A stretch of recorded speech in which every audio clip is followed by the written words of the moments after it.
Hai guys, welcome to Teman K-pop News. Setelah sekian lama nggak ada kabar ya, akhirnya Teman K-pop News kembali menemani Selasa malam kalian untuk update seputar Baby Monster dan G-Dragon.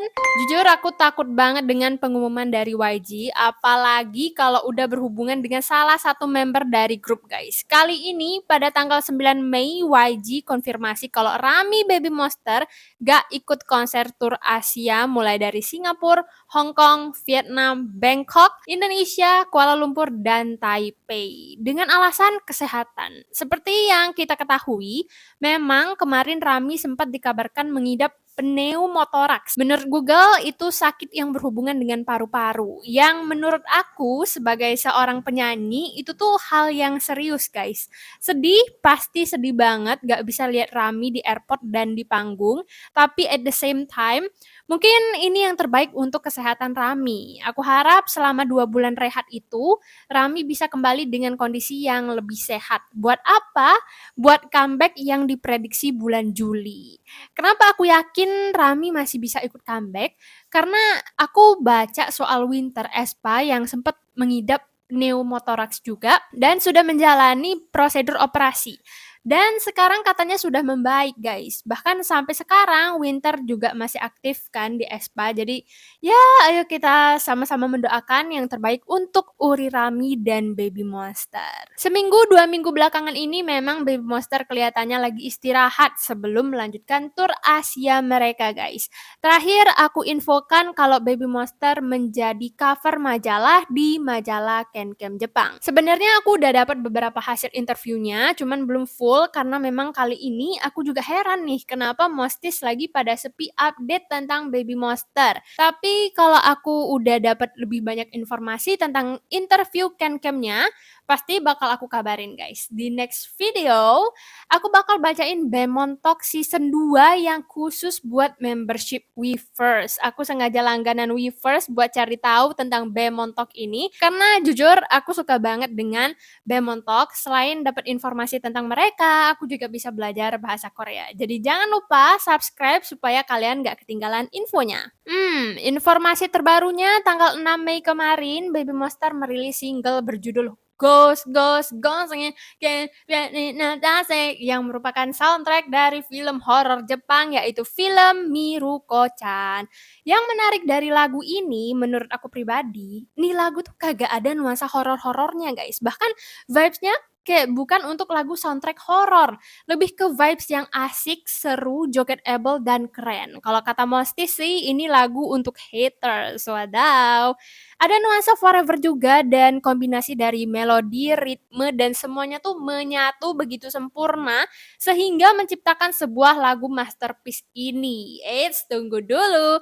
Lirik lagu ini juga ada campur tangan dari duo rapper Jepang andalan Mostis nih, yaitu Ruka dan Asa. Aku pribadi suka ya dengan vibes lagu ini. Pas denger lagunya berasa jadi kayak orang paling keren guys. Ditambah vokal dan rap dari Baby Monster, buh, gokil, sekeren itu.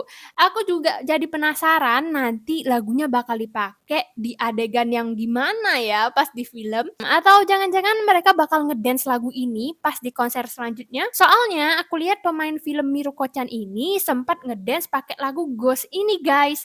Seru sih ya. Gimana kalau Baby Monster ikut premier filmnya nanti tanggal 6 Juni? Tapi ya guys, pas aku nonton teaser film Miruko-chan ini, bisa aku katakan ini tuh cukup serem, tapi kayak ada komedinya, semakin dibuat penasaran. Menurut salah satu artikel di Naver yang diupload pada tanggal 9 Mei, YG mengatakan album baru Treasure yang dirilis bulan Maret tahun ini termasuk kuat dan full album pertama Baby Monster yang dirilis bulan November tahun lalu juga menunjukkan penjualan yang stabil. YG juga menambahkan kalau struktur keuntungan menjadi stabil karena adanya peningkatan penjualan MD atau merchandise. YG juga mengatakan dimulai dari tour Blackpink yang akan dimulai di bulan Juli hingga Desember, kami berencana untuk merilis album dan tour baru untuk Treasure dan Baby Monster. Kami akan merespon dengan cepat pasar Cina yang belakangan ini meningkatkan ekspektasi dan mencari perkembangan lanjutannya. Kesimpulan dari berita ini adalah Baby Monster akan segera merilis album baru dan menambah jadwal tur dunianya. Bisa jadi Baby Monster akan fokus ke pasar Cina dulu nih guys. Sedangkan salah satu akun prediksi bilang kalau Baby Monster bakal tampil di Mama dan MMA pada bulan November mendatang. Dengan prediksi merilis lagu baru di sekitar bulan Juli, Agustus, atau September. 22 April, GD terlihat datang ke konser Coldplay di Seoul bersama Taeyang, Jung Hae-in, Code Kunst, dan Lee Soo-hyuk. Pas di panggung, Chris Martin selaku vokalis Coldplay sempat menyanyikan lagu Power, Power, Power. GD juga terpantau berada di backstage konser Coldplay guys. Wow! 23 April, GD muncul di Instagram Gentle Monster, di mana Gentle Monster kasih tahu ke dunia kalau kacamata unik dan one of a kind ini dibuat khusus untuk G-Dragon seorang. Tidak diperjualbelikan ya guys, sayangnya. Kacamata antik ini punya detail yang keren banget. Ada ukiran Ubermesh di tangkai kacamatanya dan tidak lupa ada logo Peach minus one-nya juga. 27 April, GD, Taeyang, dan Daesung terlihat mabar lagi di konser Daesung guys. Kayaknya habis konser Daesung ada masa di mana pemilik akun Titi akan muncul guys. Entah kenapa cocok loginya tuh kayak ada banget. Ditambah lagi GD yang merilis kolaborasi minuman highball yang konsepnya to the moon. Siapa lagi yang to the moon kalau bukan Bapak Titi itu guys. Terus pose GD, Taeyang, Daesung pas di konser juga kayak menyimbolkan bentuk mahkota yang bisa jadi untuk VIP atau Big Bang OT4 teman-teman. 29 April GD mempromosikan Hana Bank di Las Vegas Fair. Ternyata isu-isu soal Las Vegas Fair itu untuk promosi guys, bukan untuk konser. Wah, keren banget sih ya. Apalagi kalau konser di sini. Bayangin aja tuh, bunga Daisy dan video GD terpampang nyata di bola terbesar di dunia. Dengan kecanggihan dan kemahalannya, ini aku yakin biaya promosi di Las Vegas Fair merogoh kocek yang bukan main teman-teman. Siapa yang masih belum nonton ketampanan Bapak G-Dragon di konser Live Golf Korea kemarin? Hayo, menurut aku GD seaura dan sekarisma itu coy pas di Live Golf kemarin. Literally kagak ada tua-tuanya, terlihat fresh, keren. Pokoknya penampilan GD di situ masih terngiang banget di memori aku dan aku suka banget dia di situ. Jujur, wah lemah banget coy kalau lihat Jidi jidakan. Ditambah pas tampil di panggung, buh, pecah kece parah gitu ya. Di Fancam Dispatch kemarin kalian juga bisa dengar GD ngobrol sama penonton dan perubahan antara pas dia ngobrol dan pas nyanyi tuh membuat dia semakin keren di mata aku guys. Dimana pas dia ngobrol suaranya tuh deep dan dia chill, tapi pas nyanyi swagnya auto mencuat. Jadi karena kesukaan aku akan penampilan itu, aku sudah menyiapkan beberapa foto dari fansite yang harus kalian amati. Check it out!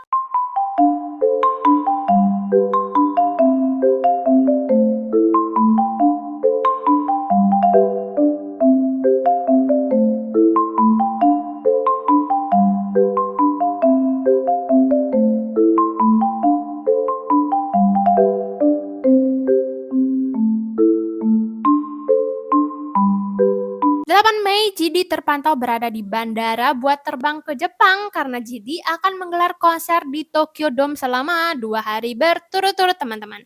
Penampilan GD tidak mengherankan ya, ribet, riuh tapi stylish. Handuk mandi merah yang mewah, shawl untuk menambah kesan riuh, topi Ubermesh, kacamata, masker hitam yang menambah kesan misterius, kalung dengan liontin bunga Daisy, dalaman hitam rajutan, tali pinggang, celana kain kotak-kotak, dan tidak lupa sepatu Converse yang nyaman. Literally ini outfit airport GD tuh seriweh ini weh untuk manusia biasa gitu ya.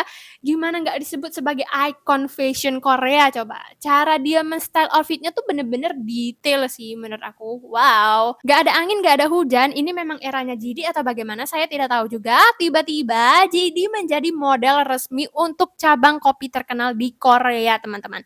Tidak lain tidak bukan The Fenty. Untuk kolaborasi pertama ini, menu terbarunya adalah Dragon Smoothie yang dibuat menggunakan buah naga. Wow, sangat berkonsep dan seru ya. Kalau aku di Korea pasti sih aku bakal ngantri di hari pertamanya karena kayak penasaran banget gak sih gimana rasanya. 10 sampai 11 Mei JIDI menggelar konser di Tokyo Dome yang dipenuhi dengan keseruan, kehebohan, dan rasa haru. Sekarang aku membacain hasil translatean VCR konser Tokyo Dome JIDI yang aku dapat dari salah satu fam keren di X. Terima kasih buat fam yang sudah berbagi. Ada sesuatu yang harus diatasi manusia. Itu aku, G-Dragon. Apa kamu bersenang-senang? Aku tidak tahu bagaimana itu berlalu, tapi aku harap kamu menikmatinya. 8 tahun sejak 2017. Memutar kembali waktu bisa aku katakan itu periode transisi. Dulu aku usang dan di ujung, walaupun itu adalah periode masa muda yang paling bagus dan brilian. Aku yang sekarang sudah sedikit berubah baik secara mental ataupun emosional. Aku jadi lebih damai dan tenang. Aku pikir aku sudah berubah menjadi lebih baik. Orang yang kalian lihat sekarang adalah aku yang lebih banyak tersenyum. Aku baik-baik saja sekarang. Aku diberi waktu untuk diriku sendiri. Rasanya seperti seseorang memberi jeda dalam hidupku. Jadi aku berusaha untuk mencari kenyamanan. Aku tidak berusaha melakukan sesuatu yang terburu-buru dibandingkan dengan sebelumnya. Aku melakukannya untuk beberapa waktu. Aku punya kesempatan untuk mengambil langkah mundur, pergi liburan sendirian, bertemu banyak orang baru. Aku pikir aku mencoba hidup normal sebisaku. Ada banyak pertemuan pertama dan dengan alami aku bisa belajar banyak hal baru. Aku sudah hidup seperti katak di dalam sumur selama 8 tahun. Melihat dari luar, aku berpikir apa boleh aku hidup seperti ini. Tapi untuk memberitahumu, itu adalah periode waktu yang sangat aku butuhkan dan itu banyak membantuku. Itu memberiku motivasi untuk memulai dengan segar. Dan satu kata yang muncul di benakku saat itu adalah Ubermensch. Itu kata yang memberiku kekuatan, rasanya seperti perisai. Ubermensch, makhluk yang hidup sesuai keinginannya sendiri. Aku mengagumi para penyanyi saat aku masih muda, dan aku ingin menjadi salah satu dari mereka. Dan aku di sini sekarang. Tapi setelah aku menggapai mimpiku dan mengisi keinginan kekagumanku, aku pikir aku kehilangan atau tidak pernah berpikir untuk menjadi yang lain atau sesuatu yang baru. Aku hanya mengambil waktu istirahat sebentar, dan saat waktunya tiba untuk ku comeback atau bertemu orang, aku tidak tahu bagaimana cara memperlihatkan diriku, entah itu secara fisik atau di mana letak pikiran mentalku. Kalau aku tidak mempunyai waktu jeda, aku pikir aku tidak bisa memperlihatkan sisi baruku. Mungkin begitulah jadinya. Tapi sekarang aku tidak terlalu memperhatikan soal itu, dan aku hanya lebih fokus menjadi diriku. Rasanya seperti aku kembali ke masa lalu, dan aku ingin menjadi sesuatu dan rasanya seperti aku menemukan motivasiku. Walaupun ini sangat terkonsep dan abstrak, dan rasanya tidak seperti Ubermensch, aku pikir aku sudah mengambil langkah maju. Hidup hari demi hari mencoba untuk menerima semua, entah itu kebahagiaan, penderitaan, atau entah aku menikmatinya atau tidak, atau apa ada sesuatu yang bisa aku pelajari dari itu. Aku mencoba melakukan banyak hal sendiri dan menghadapi banyak tantangan juga. Dulu rasanya aku seperti dipaksa untuk melakukan ini dan itu. Tapi sekarang, walaupun aku punya banyak ambisi, aku jadi terbiasa untuk mengetahui kalau ada sesuatu yang tidak bisa aku lakukan. Jadi aku berusaha untuk memikirkan itu dengan ringan dan dari itu aku bisa mulai menikmati dan semuanya menjadi lebih menarik. Dan aku punya banyak hal yang ingin aku lakukan sekarang. Mungkin bisa aku katakan aku menemukan kepolosanku. Mungkin itu alasan kenapa aku menjadi lebih sering tersenyum sekarang. Dulu saat memperlihatkan diriku, aku diselimuti dengan paket stereotip. Tapi sekarang aku tidak ini dan tidak itu juga. Aku tidak punya image yang tetap. Jadi aku bebas. Aku lebih bebas dari apapun. Meskipun bagaimana aku terlihat dan bagaimana orang melihatku, aku tidak menganggapnya serius dan itu tidak menggangguku sebanyak dulu. Jadi kamu bisa sebut itu sebagai rasa lenggah. At least aku bisa menikmati diriku sendiri. Ada beberapa dari kalian yang memperhatikan ini dari berbagai sisiku yang sudah pernah aku tunjukkan. Ada Jiong di masa lalu, aku hanya bisa memeluknya dengan hatiku. Dia adalah kehadiran yang susah untuk dilihat. Dia adalah seseorang yang aku takutkan dan seseorang yang aku genggam dengan amat sangat. Seseorang yang paling pengen aku lihat. Dan kalau aku bisa melihatnya, ada sesuatu yang ingin aku katakan padanya. dan sesuatu yang ingin aku dengar darinya. Dia adalah seseorang yang aku rindukan. A-boy, seorang anak laki-laki yang ingin berteriak ke dunia dengan suara yang luar biasa, tapi tidak bisa melakukannya. Jadi dia menghentakkan kakinya. Anak laki-laki kecil, aku adalah kamu dan kamu adalah aku. Kamu akan berakhir seperti ini. Bagus kan? Ini yang terbaik. Serius. Di titik ini, hiduplah tanpa kekhawatiran. Dan di kedamaian, aku harap kamu hidup dengan mendapatkan banyak cinta. Kamu berhak mendapatkan itu. Ubermans. Apa yang ingin aku katakan soal Ubermans bukanlah sesuatu yang mewah maupun sulit. Itu ada di semua dari kita. Di dalam diriku, di dalam diri kalian juga. Entah itu kasih sayang, cinta, atau emosi. Hal paling penting adalah inti di tengahnya. Titik awal yang berharga. Itulah Ubermans untukku. Jadi, kamu tidak bisa tidak melihat itu. Kalau kamu berusaha untuk menemukannya, tapi kamu tidak bisa menemukannya, tidak apa-apa. Itu bukan masalah. Tapi, kalau kamu bekerja untuk itu tidak akan menghabiskan waktu. Berdasarkan apa yang aku alami, aku pikir itu layak. Itulah bagaimana menurutku. Aku harap itu sama juga untuk kalian semua. Itu bukan sesuatu yang besar. Kalau kamu melihatnya, itu ada. Itu ada di sini. Dan di sini. Itu juga di sana. Dan di sana. Itu di mana-mana. Aku hanya perlu menemukannya. Temukan itu sendiri. Itu tidak sejauh itu. Jadi jangan mencarinya terlalu jauh. Itu ada di dalam dirimu. Ah, itu di sini. Di sini. Entah apa lagi yang masih disembunyikan tentang hubungan Jidi dan Top ini guys. Lagi-lagi netizen menemukan cocok logi yang cocok. TOP sebentar lagi bakal comeback. Dan pernyataan itu memang sudah dikatakan Top di beberapa interviewnya pas di Squid Game kemarin. Dan Top bakal hadir di acara Netflix Tudum yang dijadwalkan pada 31 Mei mendatang, which is di hari yang sama dengan GD yang akan tampil di Head in the Clouds Los Angeles, di mana nantinya GD dan Top sama-sama akan berada di Los Angeles, teman-teman. Apakah ini sebuah kebetulan atau netizen aja nih yang terlalu sensitif?